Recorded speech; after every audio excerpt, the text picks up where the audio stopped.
네, 계속해서 정치권 소식 자세히 살펴보겠습니다. 고성국 박사, 박원석 전 정의당 의원, 소종섭 전 시사저널 편집국장 나와 계십니다. 안녕하십니까? 반갑습니다.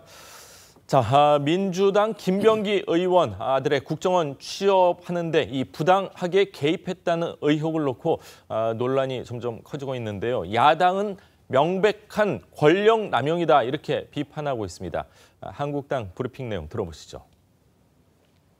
될 때까지 채용을 챙기는 것은 권력 남용이며 대한민국의 청년들과 부모들을 기만하고 우롱하는 것입니다. 한 사람의 아버지가 아니라 대한민국의 국회의원이 되는 길임을 잊지 말길 바랍니다.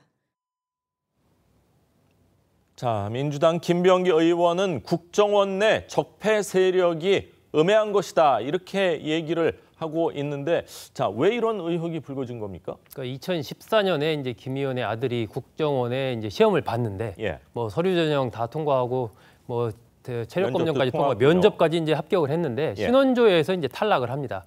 당시 이 아들은 이제 기무사의 장교로 있었는데, 그리고 나서 2016년에 이제 김 의원이 동작에서 국회의원에 당선이 되지 않습니까? 그렇죠. 그런 뒤에 2017년에 이 아들이 이제 경력직 공채로 국정원에 합격을 합니다. 이 과정에서 제기된 의혹은 김 의원이 국회의원이 된 뒤에 국정원 측에 자신의 아들이 2014년에 신원조회에서 탈락한 것은 부당하다라고 이제 여러 차례 항의를 했고, 이런 부분이 결국은 2017년에 아들이 국정원의 경력직으로 합격하는 부분에 영향을 미친 것이 아니냐, 이런 이제 의혹이 제기가 된 겁니다. 당시에 이제 이 김 의원 같은 경우는 국정원의 인사처장을 지냈고 2009년에 이제 해임이 되면서 해임이 부당하다라고 국정원을 상대로 해임 무효 소송을 제기한 상태였거든요. 그렇기 때문에 아마 그러한 부분들이 아들이 신원조회에서 탈락한 것에 좀 영향을 미친 것이 아니냐, 이렇게 이제 보는 것 같습니다. 이런 문제가 이제 제기가 되니까 김 의원은 이것은 국정원 내 이른바 적폐 세력이 자신에 대한 어떤 공격을 하는 것이다. 그리고 당시 아들이 떨어진 것은 심판 연좌제다. 이렇게 이제 주장을 했고, 국정원은 어떤 절차라든지 이런 부분에 어떤 특별한 문제는 없었다. 특혜나 편의 제공을 준 그런 경우도 없었다. 이렇게 지금 해명을 했습니다. 그렇군요. 자, 김병기 의원 어떤 인물인지도 이 관심이 모아지고 있는데요. 과거에 박찬주 전 대장 부인의 갑질 사건, 여러분 기억하실 텐데 그 당시 일명 박찬주 방지법을 발의하기도 했습니다. 당시 인터뷰 잠시 들어보시죠. 뭐 직원들이 박찬주 전 대장 부인의 뭐 갑질 이런 걸 보면서 원전 원장 부부에 비하면 직원들에게 한 짓을 들으면 아마 기함을 할 겁니다. 보수공사는 그 현직직으로 저희 그 직원에게 이번에도 뭐 공사 잘못하면은 남편한테 얘기해서 뭐 인사조치 시키겠다, 잘라버릴 거야, 뭐 이런 얘기를 했다고 그러질 않나, 뭐 많습니다. 자, 문제의 핵심은 국정원 출신이자 국정원을 감시하는 정보위 간사인 김 의원이 아들 채용 문제에 대해서 이 국정원의 문제를 제기한 거 아닌가 하는, 그게 핵심이 아닌가 하는 생각이 드는데 두 분은 어떻게 보십니까? 그렇죠. 지금 말씀하신 게 이제 핵심이고요. 그런데 이제 김병기 의원의 이에 대한 답변이 국정원 내 적폐 세력들이 음해하는 거다, 이런 답변을 했는데, 저는 좀 이 동문서답이라고 생각을 합니다. 물론 2014년도에 면접까지 통과한 현직 기무사 장교가 신원조회에서 탈락했다는 거는 언뜻 납득하기가 좀 어렵습니다. 사실 그건 납득이 안 되죠. 왜냐하면 국가기관의 신원조회라는 것은 일관성이 있어야 되는데 현직 기무사 장교도 신원조회를 받습니다. 근데 이거는 이제 김병기 의원이 당시에 국정원에서 이제 부당하게 해고됐다는 이유로 소송을 하고 있다는 것에 대한 일종의 이제 정치보복적 성격이 있는 거 아니냐, 이렇게 볼 부분이 있어요. 근데 문제는 자연인으로 이 문제를 가지고서 이의 제기를 하고 다퉜다면 아무 문제가 되지 않습니다. 맞습니다. 근데 국정원을 관할하는 현직 정보위, 그것도 여당의 간사로서 이 문제를 반복적으로 국정원에다가 이 부당하다고 지적을 하고 기록에 남겨달라라고 얘기했다는 것은 국정원으로서 뭐 충분히 저는 압력으로 느낄 수도 있는 부분이고, 그게 2017년도에 경력직 채용에 어떤 배경으로 작용하지 않았나, 이런 의혹마저 제기가 되고 있거든요. 일종의 이제 맞춤형 특채를 한 거 아니냐. 근데 이 문제에 대해서 좀 성실한 해명 대신에 이건 적폐 세력의 음해다, 이렇게 얘기하는 것은 저는 뭐 그 여당의 정보위 간사로서 책임 있는 답변도 아니고 국민들이 상식적으로 가질 수 있는 어떤 이 의문에 대한 그런 성실한 답변도 아니라고 생각합니다. 그래서 이 문제는 조금 이제 겸허하게 이 김 의원이 좀 되돌아보고 좀 성실한 답변을 해야 될 문제라고 봅니다. 예, 정보위가 열리면 사실 국정원장을 바로 앞에 놓고 얘기를 하는 그런 자리 아닙니까? 그리고 여당 간사다 그러면은 내 아들 2년, 3년 전에 떨어졌는데 왜 그렇습니까? 신원조회. 그 기무사 장교였는데 어떻게 신원조회에서 떨어집니까? 얘기하면은 국정원장 입장에선 굉장한 압박이 될 수도 있습니다. 압박을 안 느꼈다면 좀 이상하죠. 예. 그리고 이제 이 여야 간사들은 대개 정보위가 비공개 회의를 할 때도 거의 대부분이죠. 그 내용을 요약해서 국민들한테 알리는 자리거든요. 그 점에서 그냥 보통의 상임위 간사도 세지만 이 정보위 간사는 굉장히 셉니다. 자, 그런데 저는 뭐 이제 박원석 의원이 잘 설명하셨기 때문에 한 말씀만 좀 덧붙여서 말씀드리고 싶은데 문재인 정부 들어서 1년 내내 가장 중요한 국정 지표로 했던 게 적폐청산입니다. 그리고 제 기억으로 가장 먼저 부처 내에 적폐청산 TF 구성해서 정말 몇 년간의 기록을 샅샅이 뒤져서 수십 건의 검찰 고발을 의뢰했던 것이 국정원 TF입니다. 그랬는데 이 사람이 1년이나 지나서 자신의 문제와 관련해서 이게 언론에서 논란이 되니까 국정원 내 적폐 세력이 나를 음해하는 것이다라고 얘기하고 있지 않습니까?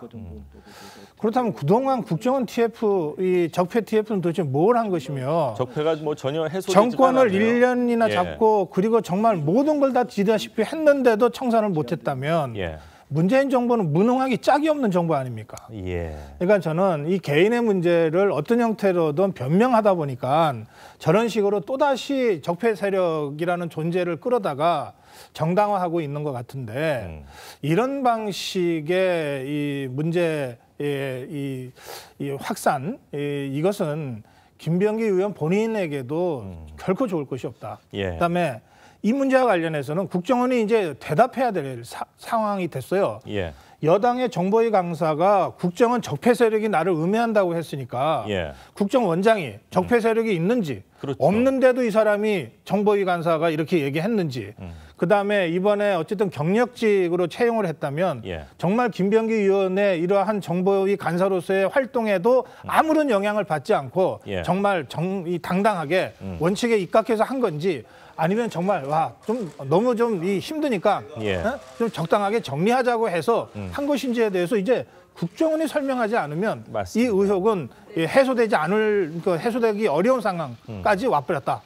그렇게 말씀드리고 싶습니다. 뭐 국가 공무원 임용 시험에서 최종적으로 뭐 탈락했을 때 아버지 입장에서 왜 탈락한지 궁금할 수는 있겠지만 그거를 직접적으로 물어볼 수 있는 정보위 간사 입장에서 그거를 물어봤을 때는 국정원장 입장에서는 굉장한 압박감을 느꼈다는 건 사실이고 국정원 지금 고 박사님 말씀하신 것처럼 현직 기무사 장교를 신원조에서 탈락했는데 아버지가 국회의원이 된 이후에는 경력직으로 채용이 됐다. 이거 역시 국정원에서 반드시 해명을 해야 될 문제라고 생각이 듭니다. 자, 다음 이슈 가보겠습니다. 계속해서 얘기가 나오고 있죠. 송영무 국방장관. 지난 3월에요. 기무사의 보고를 받고도 4개월 동안 사실상 방치를 한 이유를 놓고 의혹이 커지고 있습니다. 송 장관이 문건을 보고도 이거 크게 문제의식을 느끼지 못한 거 아니냐 이런 얘기가 나오고 있는데 관련해서 이철희 의원의 입장 들어보시죠. 지금 와서 돌이켜보면 그렇게 볼 점도 있는 것 같습니다. 어차피 이제 국방부가 기무사 개혁을 추진하고 있었으니 그 내용을 반영하는 게 우선 중요한 거 아니냐. 그리고 어느 정도 판단을 하고 나서 이렇게 보니까 지방선거가 임박한 시점으로 정치 공방이 벌어질 수 있으니 그 점도 고려했다. 자, 송영무 장관은요, 보고를 받고도 왜 4개월간 침묵했을까요? 국방부 해명처럼 지방선거 앞두고 정치적 이 논란 피하기 위해서다. 설득력이 있나요, 고 박사님? 별로 저한테는 설득력이 없습니다. 우선 이 기무사 작성 문건의 위법성에 대해서는 이미 이제 그 독립적인 특별수사단이 발족했으니까 그 판단을 기다려보는 게 좋을 것 같습니다. 그런데 이제 이 시점에서 그 수사와 별도로 좀 제기하고 싶은 문제가 두 가지입니다. 하나는 송영무 장관이 보고를 받고 법률적 검토를 거쳐서 이거는 수사거리가 안 된다고 생각해서 접었다는 거 아닙니까? 그러면 그 선에서 다 끝난 건지 아니면 적어도 수사는 안 하지만 이런 사실이 있다고 청와대한테 보고는 했는지. 근데 보고는 한 것 같습니다. 뭐 회색 지대가 있다. 네. 그러면 생각해 보십시오. 국방부 장관이 기무사의 문건과 관련해서 청와대한테 보고를 했다면 대통령한테 직보하지 않았다면 그렇다면 뭐 개통을 밟아서 적어도 안보실장한테는 보고를 했든지 했을 겁니다. 그렇겠죠. 지금 김의겸 대변인이 회색지대라고 얘기하는 것은 그러니까 저는 전혀 국민적 설득력이 없다. 송영무 장관이 누구한테 언제 보고했는지를 밝히면 될 일이지 어떻게 이게 회색지대가 됩니까? 이를테면 청와대 대통령의 동선은 정말 1분 단위로 확인돼야 되는 거 아닙니까? 그렇죠. 박근혜 전 대통령에 대한 야당 시절에 민주당의 그 드센 공세를 생각해 보십시오. 근데 지금 와서 이 중요한 사건, 말하자면 군 반란 사건이거나 쿠데타 내란 음모 사건이라고 지금 여당이 규정하고 있는 이 문건과 관련해서 국방부 장관이 대통령한테 직보를 했는지 아니면은 개통을 밟아서 누구 수석한테 실장한테 보고를 했는지조차 사실 확인을 지금 해주지 못하면서 회색 지대가 있다라고 설명하는 걸 과연 어떤 국민이 믿을 수 있습니까?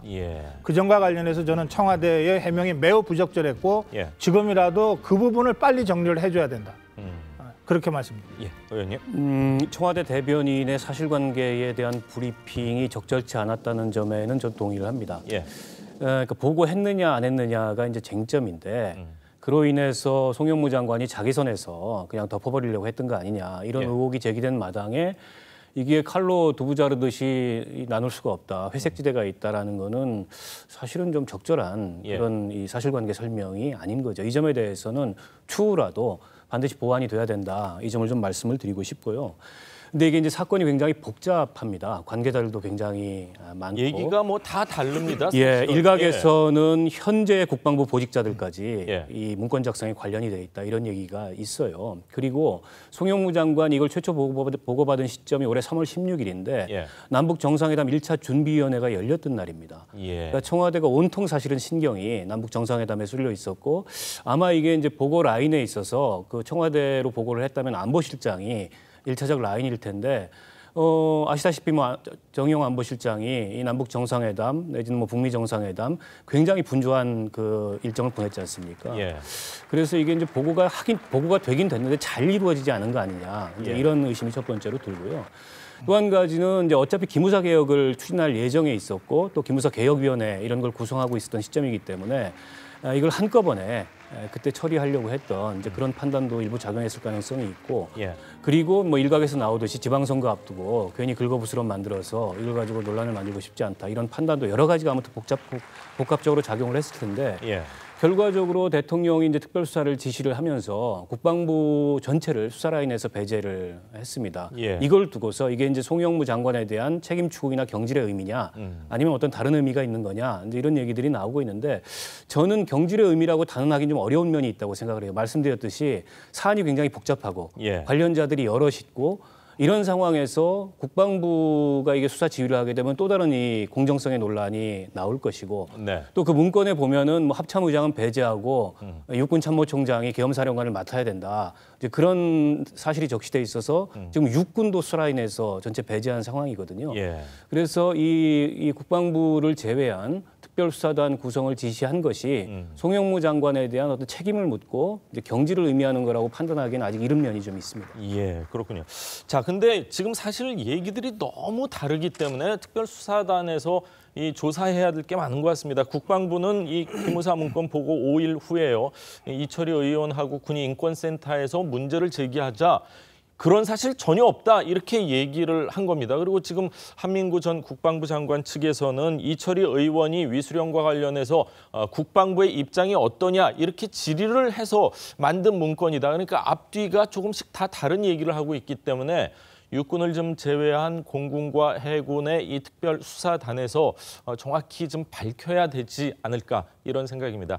자, 박근혜 정부 당시 청와대가요. 계엄령 관해 어떤 교감을 했는지도 아마 수사 대상일 것 같습니다. 장영달 기무사 개혁 TF 위원장 입장 직접 들어보시죠.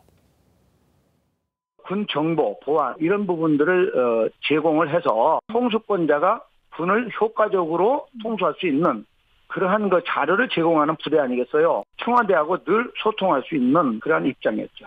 대통령 최하 안보 책임 집단, 그 비서실장이나 그 아래에 안보 관계자들이 충분히 함께 논의했을 수 있죠. 자, 문 대통령이 과연 이 문건의 존재를 언제 알게 됐느냐, 이 시기도 굉장히 중요한데 청와대 대변인의 얘기를 들어봤을 때는 애매한 답변을 좀 내놨습니다. 논란이 되고 있어요. 그렇습니다. 좀 불분명한데요. 김의겸 대변인은 칼로 두부 자르듯 딱 잘라 말할 수 없는 면이 있다라고 사실관계에 있어서 회색지대 같은 부분이 있다 이렇게 얘기를 하면서 문재인 대통령이 인도 방문 기간에 처음 본 것은 아니다. 이렇게 얘기를 하면서도 언제 문 대통령이 봤는지에 대해서는 알지 못한다. 이렇게 얘기를 했습니다.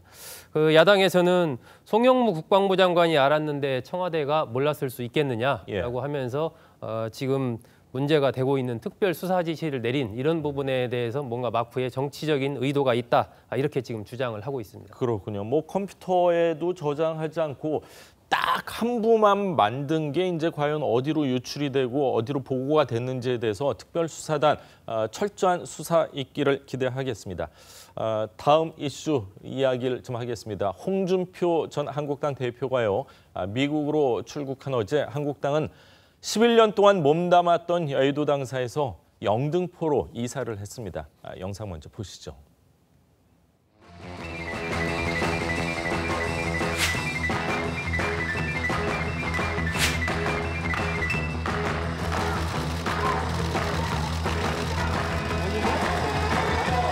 치열하게 배구 논쟁이 있는 것이 좋습니다.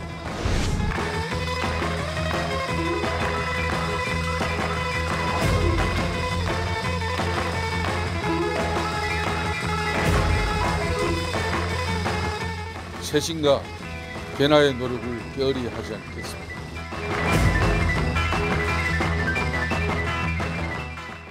자, 홍준표 전 대표가 미국으로 출국한 어제 한국당이 여의도에서 영등포로 이사를 했는데 같은 구지만 임대료 차이가 굉장히 많이 나네요. 그렇습니다.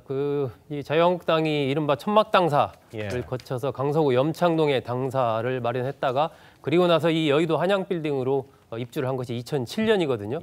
11년 만에 다시 이제 영등포로 가게 됐는데 이 한양빌딩은 김대중 전 대통령 그리고 이명박, 박근혜 두 전 대통령 이렇게 3명의 대통령을 배출한 이른바 정치권에서 명당짜리다. 명당 중에 명당이다. 네, 이렇게 이제 불리는 빌딩인데 이 빌딩의 6개 층을 이제 자유한국당이 쓰고 있었고요.